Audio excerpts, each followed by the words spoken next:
Добрый день, здравствуйте. Меня зовут Светлана, и вы на канале «11 детей. Наша жизнь». У нас с мужем кровных детей нет, и у нас 11 прекрасных детей, рожденных сердцем.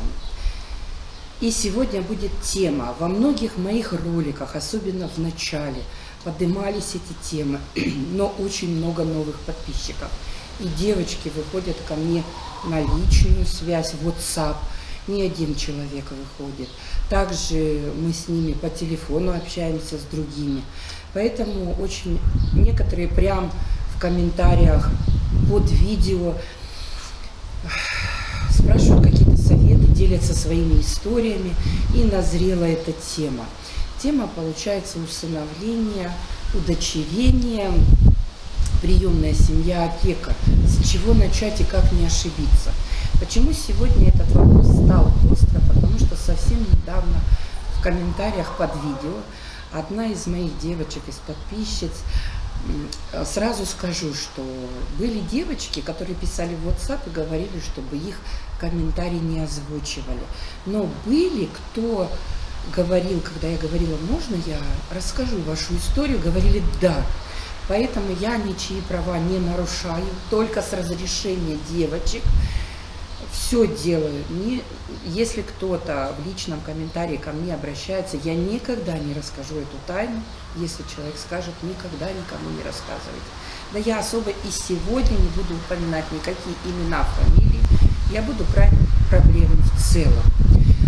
Произошел такой случай. Одна из семей в одном из городов решила, у них нету детей, уже за 40. Только совсем недавно стало за 40. Хотят детей, нету своих детей. И они уже все подготовили. Все, что надо было сделать, сделали. Мы об этом поговорим дальше, что сделать надо. Но мы настолько сейчас приучены, что должен быть какой-то юрист, какой-то адвокат. Нас кто-то должен вести. За нас кто-то должен что-то делать. Я сама квартиру продавала в Комсомольске-на-Амуре, ничего не делала, все отдала, кто занимается этим, и вообще не ходила, никакие справки не делала. Хотя это не настолько сложно, чтобы платить другому человеку деньги. Так и люди, подумав, что так и можно делать здесь, ища себе ребенка. Вдруг обманут, а вдруг здоровье плохое будет, а скажут хорошее, а вдруг еще что-то, а вдруг родственники какие-то где-то. Поэтому одна из семей, уже отучившись на школе, учась на школе, нашла адвоката, нашла какую-то очень хорошую фирму. И пошли они в эту фирму, чтобы им человек полностью вел их.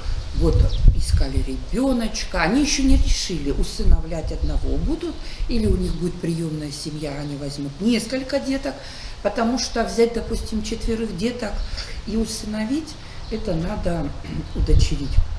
Это все-таки большая финансовая ответственность. Да, очень много семей, у которых много детей, но если сделать приемную семью, то можно воспитывать счастливо деток, и много деток можно взять не из-за каких-то денег, у них есть работа, у них все есть, просто хотят детей. И семья идет в эту фирму и пытается нанять адвоката. Они напуганы, они вообще не знают. Они приходят, и там их очень вежливо, очень так всех их облизали, обтерли, готовы были выполнять все их капризы, какие они говорили. Сразу пришли и вот начали разговаривать, мы вам полностью поможем, найдем ребеночка, полностью анализы проверим, все сделаем. 70 тысяч у вас сейчас с собой есть? Ну, мужу, видать, какие-то сомнения стали. Когда я разговаривала со своей девочкой, с подписчицей по телефону, я эмоционально возбудилась. По-моему, они заплатили 40 тысяч, потому что сначала сказали 20, а муж говорит, нет, давайте остановимся. В общем, на 40 они остановились. По-моему, если что, меня поправят, но Я вот уверена, прям на 99,9%, 40 они заплатили. И она говорит, я, говорит, вчера так плакала. Суть не в деньгах. Суть в том, что они настроились. Они уже вот хотят ребенка, а эта фирма, оказывается, не существует, когда она им позвонила. Там нету. Они говорят, все. Представляете? Самое страшное, что и не надо было никому платить деньги. Еще раз повторюсь, мы настолько привыкли. Сейчас везде мошенники. И люди готовы выполнять любую работу. Да, на самом деле у нас проблемы с работой. И люди готовы выполнять любую работу только чтобы помогать. Но если они по-настоящему помогают, они обманывают. С чего начать? Без разницы, приемная семья, опека или усыновление, удочерение. Сразу давайте поставим, у меня уже, еще раз повторюсь, на канале много раз. Если кто-то это все слышал, вы не смотрите, пожалуйста, пусть эта информация, ну а если просто интересно, будьте с нами.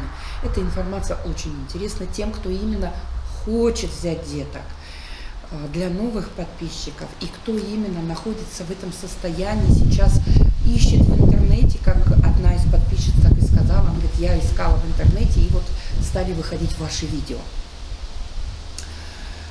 В чем разница приемная семья, опека и усыновление, удочерение? Усыновление, удочерение – это вы берете и ребенка усыновляете, это ваш ребенок, вы даете ребенку фамилию, вы полностью заботитесь финансово о ребенке сами. К вам никто не лезет, ну, кроме как вот сейчас даже просто семьи обычные, у кого родные дети, они тоже там под каким-то контролем постоянно. Но, как нас поставила опека на девочки, психологи наши, они поставили нас на землю, говорят, нет, это тоже договор будет. Просто договор, и его когда-то, если вы не будете выполнять этот договор, его просто разорвут и все. То есть вот так. Даже если вот, ну если не выполняют. Но тот, кто усыновляет, удочеряет вас, в большинстве случаев они выполняют эти договора. Чем отличается, что такое приемная семья? Приемная семья, ну вот у нас в приемной семье 11 детей.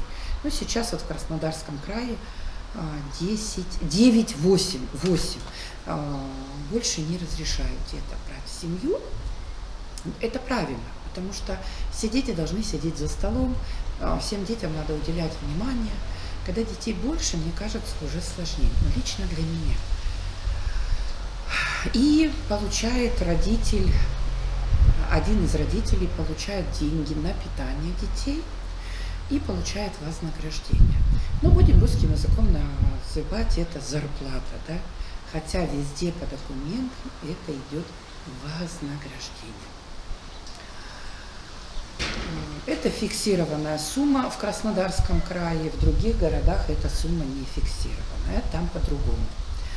Допустим, везде разные деньги. Меня очень часто обвиняли, что я 500 тысяч получаю.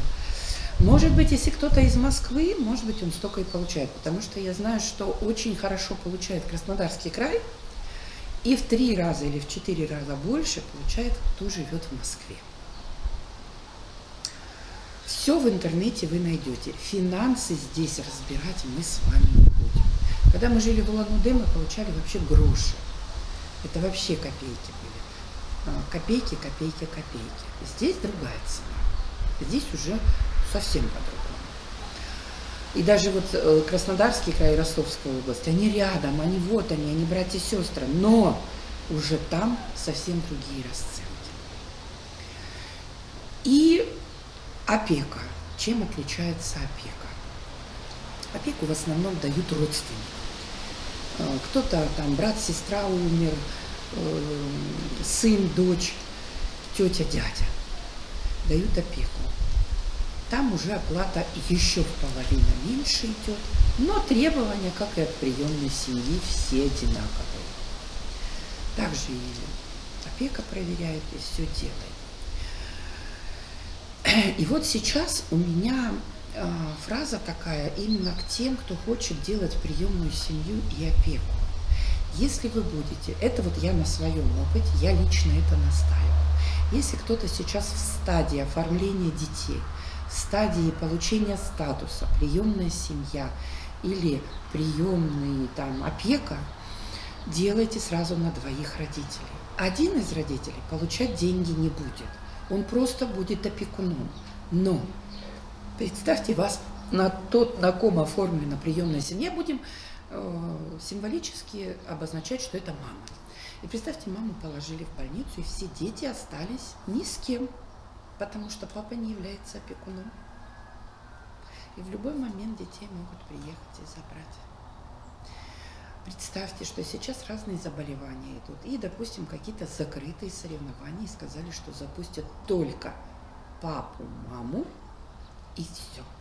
Маму запустят, а папу нет. А папы нету в документах. Его нету в договоре. И так везде.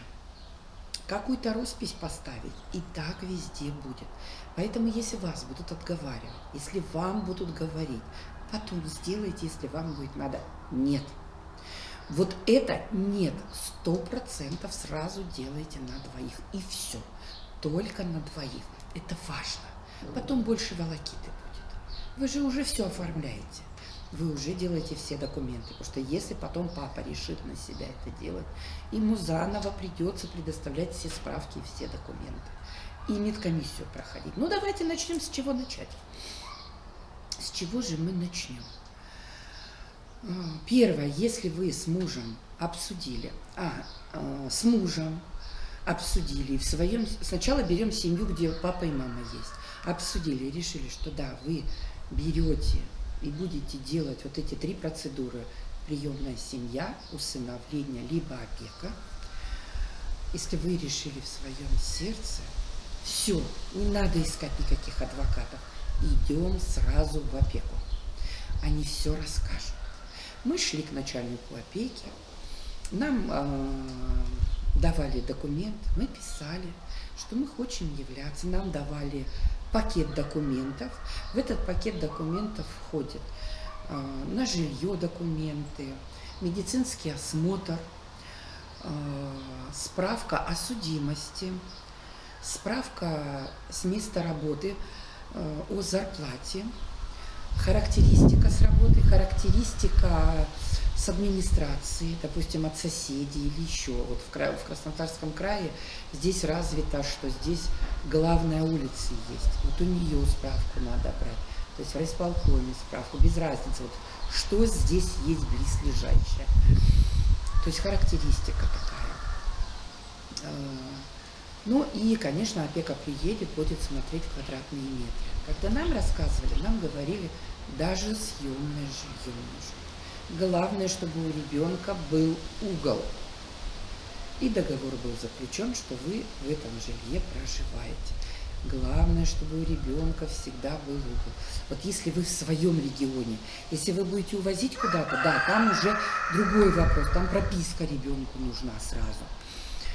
А здесь ребенок прописан по месту старого жительства, может пока быть, а у вас он просто вот живет. То есть мы своим детям сразу делали, одним детям мы сразу делали постоянную прописку, а другим детям, когда мы уже решили переезжать, мы быстро сделали временную прописку, потому что чуть-чуть больше, с постоянной чуть-чуть больше волокиты. Поэтому мы делали временную прописку. То есть даже съемное жилье можно, даже одному родителю, даже если это просто одна женщина, тоже можно. Очень много у меня знакомых, есть знакомые, кто живет один, и у них ребеночек. Удочеренная, усыновленная и приемная семья. Поэтому без разницы, есть у вас вторая половина. Когда мы проходили учебу, нам сказали, даже мужчине можно. Просто зададутся вопросом, а для чего ему это надо? А так даже мужчина имеет право, и никто у него это право не забирал. То есть вам дали пакет документов, вам сказали, что надо пройти школу. Вы идете, проходите школу, пока проходите школу, вы запрашиваете сразу. Если у вас прописка в другом регионе, справка будет месяц идти, сразу запрашивайте о судимости. Все документы, весь пакет документов, которые вы собрали. Срок годности у него 1 год. Это было на то время, когда мы проходили, срок годности 1 год. То есть за этот год вот вы должны будете взять ребеночка, вы проходите медкомиссию. Может, медкомиссия сейчас и сократилась немножко срок годности, не знаю. Но раньше пакет документов был годен год. По-моему, медкомиссия потом уже стала полгода. Но об этом вы уточните каждый в своем органе опеки. Они вам все скажут. Дальше, когда вы все прошли, когда все сделали, вам дают бумагу с номером. В этот банк данных вы идете. Там вы заполняете, что вы хотите взять ребенка. Уже нам как дали, нам дали бумагу. В этой бумаге мы заполняли, что мы хотим детей. И вот здесь послушайте очень внимательно.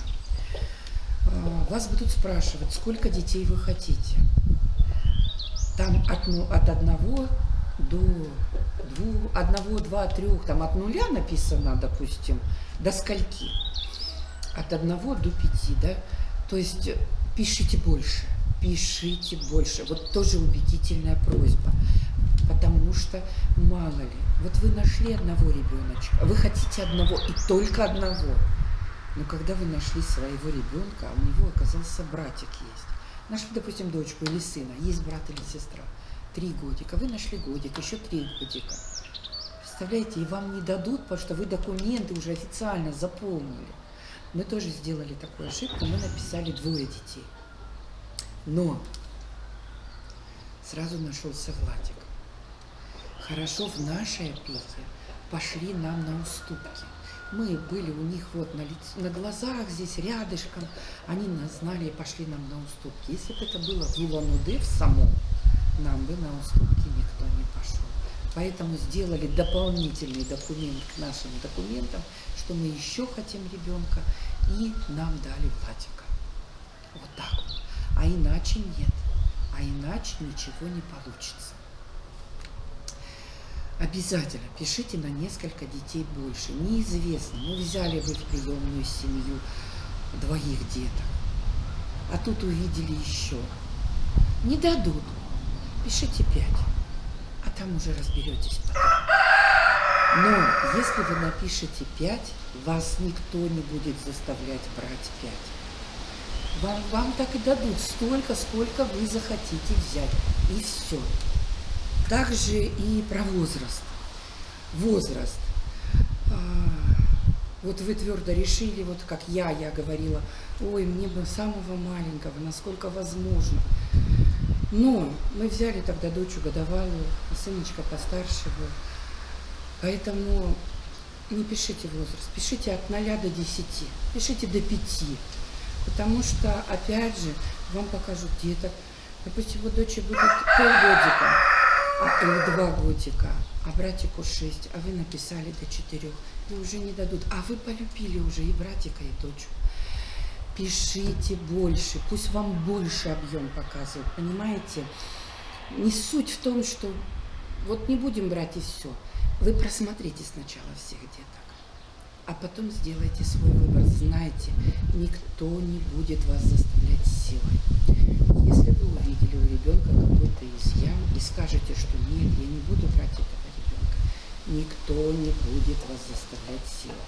Да, это не секрет, что в каждой опеке есть люди, которые, вот мы когда оформляли приемную семью, нас начали как-то высмеивать, что-то говорить, как будто бы эта женщина, эта сотрудница будет лично выплачивать нам эти деньги. Я помню, тогда очень сильно расстроилась, приехала в свою опеку, сказала, нет, не надо нам никакую приемную семью, они меня быстро успокоили.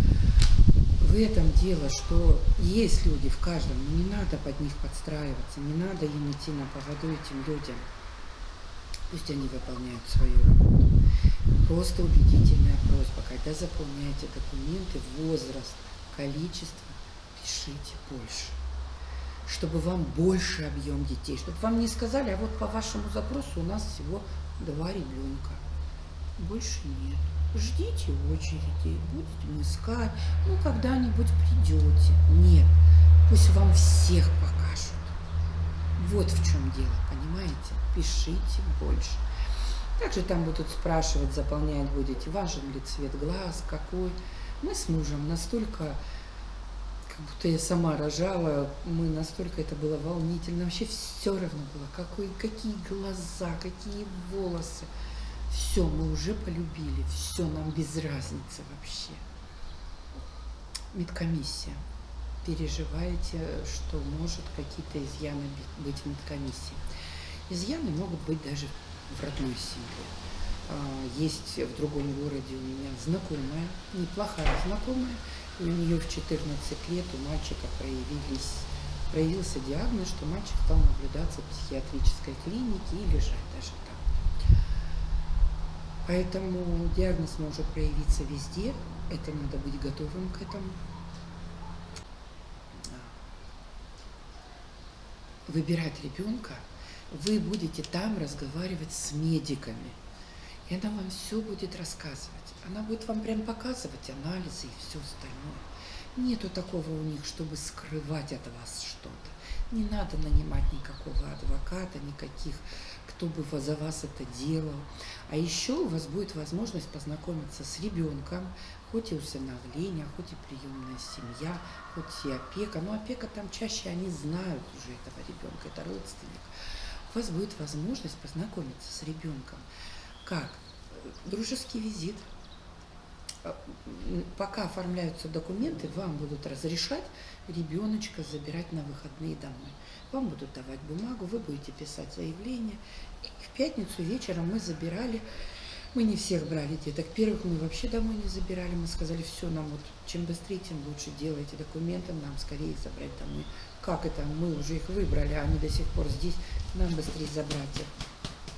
А дети, которые постарше, вот, допустим, Владик, Никита, Костя, Василиса. Пока мы делали документы, мы на все выходные их забирали, потому что документы тоже около 10 дней делаются. Мы забирали их домой, и они приезжали на выходные. Поэтому вот так вот. Но вроде бы постаралась все подробно рассказать. Начинаем с того, что идем в опеку. Не боимся, никого не слушаем. Главное решить в сердце. И вот еще одна проблема такая, которую я хочу с вами осветить. Пожалуйста, решите в своем сердце быть честными перед собой, перед ребенком. Если вы уже на последней стадии оформления документов поняли, что у вас нет чувств к ребенку, оставляйте ребенка в детском доме. Не надо думать, что вдруг, но еще что-то стыдно как-то. А что я скажу в детском доме? Соседка, подружка уже знает, что мы делаем документы, а что скажем? Неважно. Будьте честны. Мы когда учились на школе, в тот момент происходил случай. Женщина взяла девочку, и 5 лет девочка прожила у нее, и через 5 лет она ее просто за руку привела назад и говорит: не могу, она мне неприятна. Представляете? Поэтому уже приехали дети со школы, Петька не дает разговаривать. Я думаю, все, что надо было сказать, я вам рассказала. Будьте честны, пожалуйста. И не стесняйтесь никого, не бойтесь, добивайтесь. Это так прекрасно, быть мамой, быть даже приемной мамой. Это очень хорошо. И не слушайте людей, которые будут говорить опекунша, опекунша. Это злые люди, это обиженные люди. А добрые люди все понимают. До скорой встречи, потому что сейчас 2 моих девчонки приехали со школы. Хорошего настроения вам. Хочу, чтобы те, у кого сейчас документы в стадии оформления, чтобы у вас все получилось, чтобы тот, кто хочет решиться, чтобы наконец принял правильное решение. До скорой встречи, друзья. Привет. Мама, я читала в школе. Читала? Да.